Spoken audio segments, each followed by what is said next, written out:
What happened with the Trump administration's White House pharmacy? Well, there was a lot of information that came out about this topic, but a big report that was conducted was by the Department of Defense Inspector General on overall integrity and conduct of pharmaceutical management in the National Capital Region. The report uncovered a series of alarming issues within the White House Medical Unit's pharmacy operations. According to the report, the unit's pharmaceutical services, which encompass storage, inventory, prescribing, dispensing, procurement, and disposal, lacked proper oversight from qualified pharmacy staff. This lack of oversight raised concerns about compliance with pharmacy safety standards, potentially leading to prescribing errors and inadequate medication management, thus jeopardizing the health and safety of patients treated within the unit. According to the report, the White House Medical Unit used handwritten notes to track inventory for controlled substances, leading to frequent accounting errors. But that's not all. The report also revealed that the White House Medical Unit provided healthcare and pharmaceutical services to ineligible White House staff, a violation of federal law and Department of Defense policy. Even more troubling was the dispensing of prescription medications, including controlled substances, to ineligible staff members. This blatant disregard for eligibility guidelines and practices underscores a systemic issue within the Trump administration. This report doesn't name names. However, in 2018, the Pentagon Inspector General initiated an investigation into GOP Representative Ronnie Jackson of Texas, who at the time was the White House physician to President Trump and had been nominated by Trump to be the Veterans Affairs Secretary. Jackson, a Navy Rear Admiral who ran the White House Medical Unit for several years until 2014, was accused of creating a hostile work environment.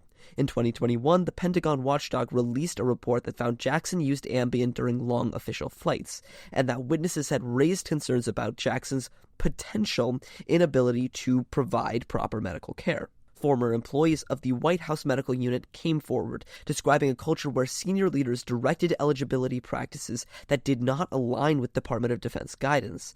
These leaders wielded significant influence, with medical providers feeling powerless to challenge or deny their directives. How do we know this? Well, we can look to the part of the report which outlines the use of name-brand drugs, instead of the cheaper generic version. According to the report, the unit dispensed Ambien without verifying patients' identities and purchased brand-name Ambien, which cost 174 times more than the generic brand. And they also purchased brand-name Provigil, another sleep aid that costs far more than its generic counterpart. The government waste isn't the point here. It suggests that the White House pharmacists aren't prescribing these because of vague or fabricated problems. Instead, the people are telling the unit what drugs they want, and the pharmacist gives it to them, without even pushing back on the branding of the drug. Additionally, the report highlighted the unit's failure to follow DoD guidelines for verifying patient eligibility, a duty that should have been overseen by the Defense Health Agency and Service Surgeons General.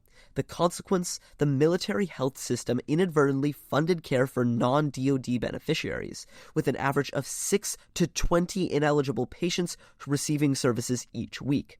The repercussions of these findings were far-reaching. Multiple former medical providers at the White House Medical Unit sought early departure due to the unit's practices, while the National Capital Region Medical Directorate's executive medicine facilities lacked consistent eligibility criteria, prioritizing medical care by seniority rather than medical need. The report's revelations raised critical questions about accountability, oversight, and the prioritization of patient care within the highest echelons of government. We like to think that America is so far separated from corrupt countries with drug-addicted politicians. But this report indicates that powerful people were getting prescription medication that they didn't need because of the pressure they put onto doctors who are supposed to tell them no. There are many differences in conduct between the Biden and the Trump administration, but this report is indicative of the biggest one, a lack of respect for our institutions. It's no surprise that congresspeople abuse prescription medications on either side of the political aisle, but the corruption of the White House pharmacy to facilitate that is beyond revolting.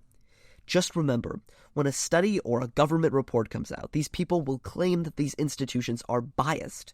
Jackson did this with the 2019 report on his abuse of staff and sleeping pills, saying that it was politically motivated because he's a Trump supporter.